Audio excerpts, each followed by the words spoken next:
Welcome back, everybody. Today, we're going to be looking into the disappearance of Marsha Brantley. Oh, yeah, this is a fascinating case. Yeah, it really is. A lot of twists and turns. It happened back in 2009 in Cleveland, Tennessee. Not exactly known as a place where people just vanish. Right. Quiet towns? So this really shook the community. Definitely. And to this day, we still really don't know what happened here. Absolutely. We're going to be using a podcast episode called 40 Hours Missing Marsha as our main source for this deep dive. Great episode. A lot of good information. Yeah, definitely a lot to unpack.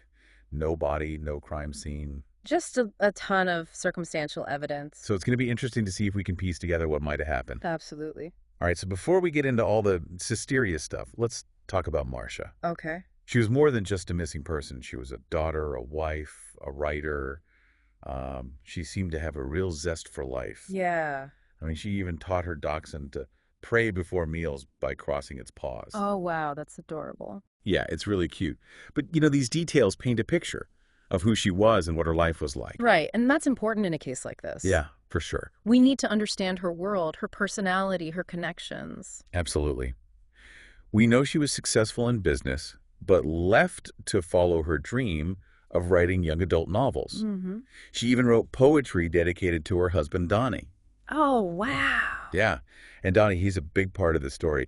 But before we get to him, Okay. we need to talk about Marsha's emotional state. Right, because that could be a factor here. Definitely. She lost both of her parents within a short time period before she disappeared. Oh, gosh, that's awful. I know. And her medical records show she had stopped hormone therapy just a few months before she vanished. Interesting. And get this, the records actually say patient has been off hormones since April 12th, was having severe depression. Wow, so we have this added layer of emotional vulnerability to consider as we try to figure out what led to her disappearance. Right. So we have a woman dealing with grief, possibly battling depression. And then suddenly she's gone. Yeah, and it's June of 2009 when she disappears. Right. But here's the thing. Yeah. There wasn't that immediate sense of panic you might expect. It was more of a slow burn. Really? Yeah, it seems like it took a while for people to realize that something was seriously wrong. That is unusual. Very. And when you add in the fact that she left behind her dogs, all her belongings, even the home built by her parents. It raises a lot of questions. So many. It just doesn't seem like something Marsha would do. No, it really doesn't. And this is where Donnie's behavior starts to become a focal point. Okay, I'm listening. After Marsha disappears, he gives all sorts of explanations for where she might be. Oh, really? Yeah, and they get more and more bizarre. Like what? First, he said she went out west. Okay. Then he changes his story and says she's working as a missionary. That's a pretty big shift. Right. It's like he was grasping at straws. It does sound that way. And then there's this phone call. What phone call? A call to a dating line. A dating line? Yeah. From whose phone? Marsha's. Wow. And it was made shortly after she disappeared. So if she was trying to start a new life, why wouldn't she take her phone with her? Exactly. And why would her husband be calling a dating line while she's supposedly missing? That's a good point. And get this, investigators confirmed Marsha's phone never actually left the area. Wait, really? Yeah, based on cell tower data, it always pinged within a couple of miles of their home. But Donnie said she took her phone with her. Exactly.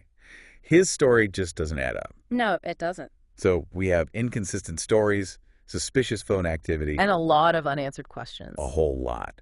But then things take another turn when we look at the couple's finances. Oh, what about their finances? Well, Donnie's business was struggling, and they were relying heavily on Marsha's inheritance. Interesting. Could there be a financial motive here? That's what investigators were wondering. Did Donnie have a reason to potentially harm Marsha for financial gain? It's definitely something to consider. Yeah, we have to look at all angles. And just before Marsha disappears, she sends this really strange email to her writers group. What did it say? It said, "Ladies, I just wanted to let you all know that I'd be missing for some time without explaining." Wow, that's creepy. Right. It's like something out of a mystery novel. Was she trying to tell them something? That's the million-dollar question. Was this a cry for help, a planned departure, or was it a sign that she was in danger? It's hard to say for sure. It really is.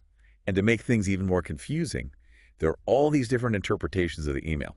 From who? From people who knew Marsha, from the legal teams involved in the case. Oh, wow. The defense argued that the email was just Marsha cutting ties before leaving town. Okay. But the prosecution pointed out that later in that same email she wrote, But you all will see me around. Cleveland is a small town. We'll certainly run into one another. So they're saying she was only planning to leave the writing group, not disappear entirely. Exactly.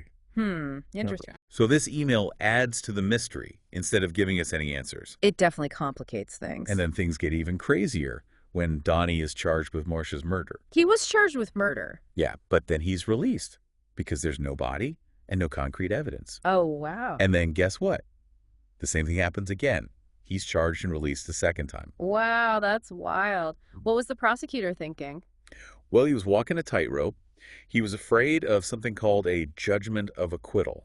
A judgment of acquittal? What's that? It basically means the judge could dismiss the case before the jury even gets to deliberate.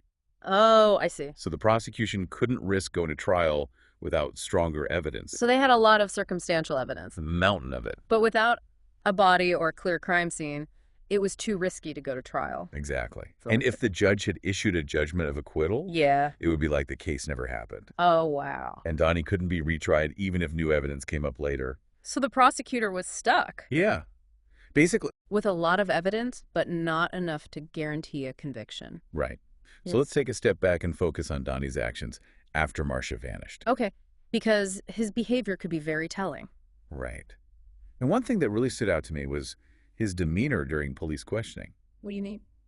The investigator said he was unusually calm and collected. Really? Like he wasn't even fazed by his wife's disappearance. That is strange. That's right. Most people would be frantic, desperate for answers. Absolutely. And to make matters even more suspicious, What? Donnie decided to pawn some of Marsha's belongings shortly after being questioned. No way. Yeah, a gold cross, necklaces, a bracelet, even her laptop. If he thought she was coming back, why would he do that? Exactly. It doesn't seem like something a worried husband would do. No, it doesn't. The defense claimed he needed the money. Okay. But it's hard to ignore the fact that he chose to sell his missing wife's stuff so soon after she vanished. Yeah, the timing is very suspicious. And remember that cryptic email Marsha sent to her writers group? Well, Donnie's actions seem to mirror the ambiguity of that email. How so? He's giving conflicting explanations. His behavior is weird for someone whose wife is missing, and he's getting rid of her things. It's all very strange. It really is. It's like he's trying to control the story. But the pieces just don't fit together. They don't. And that makes it even harder to understand what really happened to Marsha. Right, we're left with all these questions. So many questions. What does Donnie know? What happened to Marsha? Is she alive? This is the big question. Yeah. And we're going to keep digging to see if we can find any answers. Let's do it. We'll look at the evidence, the different theories, and hopefully we'll get a better understanding of this case. All right. Stay tuned as we continue to explore the disappearance of Marsha Brantley. We're about to uncover even more layers of this complex and intriguing case. Can't wait. We were just talking about some of Donnie's actions after Marsha went missing. Right, right. And there's this one thing that just keeps bugging me. What's that? You remember how we went to a pawn shop just hours after being questioned by the police? Yeah, he pawned some of Marsha's stuff. Right? Exactly. I mean, come on. It is suspicious. If you were worried about your missing wife... You wouldn't exactly be selling her jewelry. Right. And the defense tried to say he just needed the money. Oh, goodbye. The timing is just way too fishy. Yeah, I see what you mean. And then there's the whole polygraph thing. Oh, yeah. What about that? Donnie agreed to take one. He failed. Hmm. Now, polygraphs aren't perfect. Right, they can't be used in court. But they can give investigators some clues. Sure, they can indicate deception. Exactly. So Donnie failing the polygraph just adds to the suspicion. Yeah, it definitely makes you wonder. And there's more. Oh. During his videotape deposition, Donnie either pleaded the fifth or said he couldn't remember over 100 times. Seriously? Over 100 times? Over 100. Wow, that's a lot of... I don't know. Right. I mean, come on. You'd think he would remember something. You would. Yeah. So either he was trying to hide something. Or maybe he was just nervous. Maybe. Or maybe he was listening to his lawyer's advice. Yeah, that's possible too. Legal situations can be tricky. Definitely. So we've got all this suspicious behavior from Donnie. Right. But we can't forget about Marsha. Of course not. She's the one who's missing. Exactly. And we keep coming back to that email she sent to her writing group. It's a cryptic email. Yeah, it's been analyzed to death, but no one can agree on what it means. I'd be missing for some time without explaining. It's so strange. It really is. We know she was grieving her parents. And her medical records said she was dealing with depression. So could this email be her way of expressing her emotional state? Possibly. Yeah, depression can manifest in a lot of different ways. Yeah. Sometimes people withdraw. Make impulsive decisions. Right. It's just hard to know for sure what was going on with her. We don't have all the pieces. No, we don't. And then there's this whole other side of the story. What do you mean? Some people believe Marsha might still be alive. Really? Who thinks that? Well, remember Nancy, her friend from the writers group. Yeah, vaguely. She's convinced that Marsha chose to disappear. Like on purpose. Yeah. She thinks Marsha wanted to escape her problems, start a new life somewhere else. Interesting. But what about all the evidence pointing to foul play? Well, Nancy interprets things differently. Okay. She believes Marsha was strong enough to pull off her own disappearance. I guess that's possible. It is. But Marsha's family believes she's dead. So we have these two competing narratives. Two completely different paths. And we don't know which one leads to the truth. This whole case is full of twists and turns. Conflicting stories, ambiguous evidence. It makes you realize that things aren't always as simple as they seem. No, they definitely aren't. It's easy to get caught up in the mystery. The intrigue. But we can't forget that this is a real person we're talking about. Absolutely. A woman is missing. Her family and friends are devastated. And an entire community is left wondering what happened. We might never know for sure what happened to Marsha. That's true. But we can learn from this case. What can we learn? Well, we can learn to be more aware. Okay. To pay attention to those red flags. Right. Those little things that might seem insignificant at the time. Exactly. And to be open and honest with the people we care about. Because you never know when something like this might happen.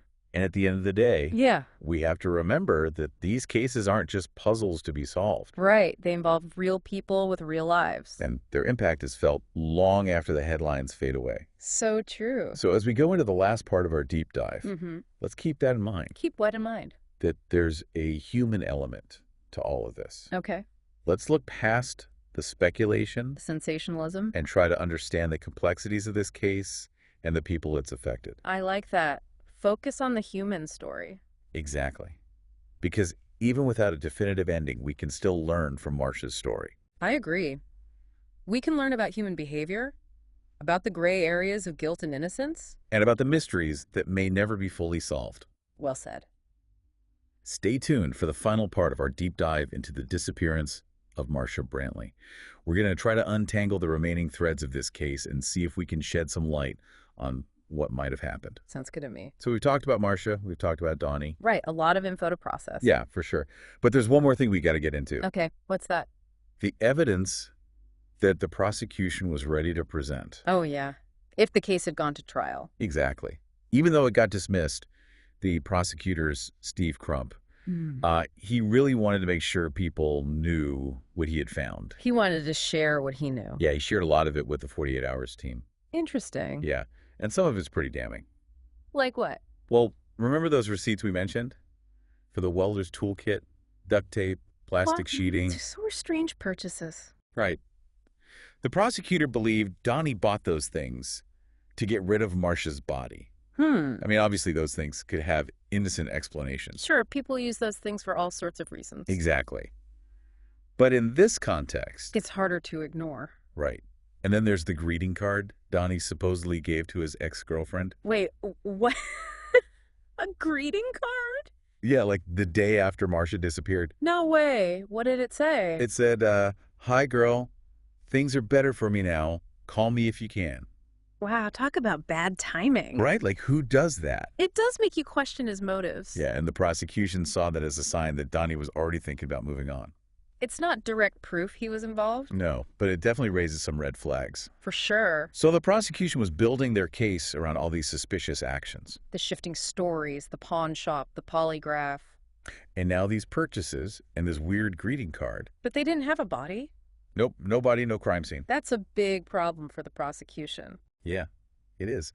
They didn't have that one piece of evidence to tie it all together. Circumstantial cases are tough. Yeah, you have to rely on a bunch of smaller details to tell a story. And there's always room for interpretation. Always.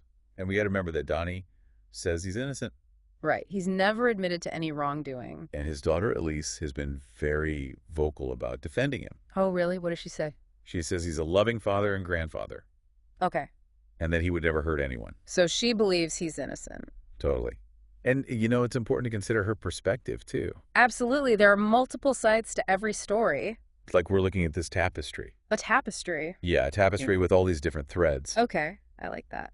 We have the evidence that maybe points to foul play. That mysterious email. That could suggest Marsha ran away. Right. And then you have Elise, who believes in her dad's innocence. And somewhere in all of that is the truth. But we might never know what it is. That's the thing about these unsolved mysteries. Yeah, they stick with you. You keep thinking about them, trying to figure things out. Hoping for answers. Even if we never get them. So as we wrap up our deep dive into Marsha's disappearance, I want to leave you with one question. Okay, shoot. What do you think happened? We've gone through everything. All facts, all the different angles. Now it's up to you to decide what you believe. It's like our own personal jury deliberation. Right. But at the end of the day, this case is about more than just clues and theories. Yeah, it's a human story. A story about loss, uncertainty, and the search for the truth. Well said. Thanks for joining us as we explored this fascinating and heartbreaking case. We hope this deep dive encouraged you to think critically, to consider different perspectives, and to never stop searching for answers, even when they seem impossible to find.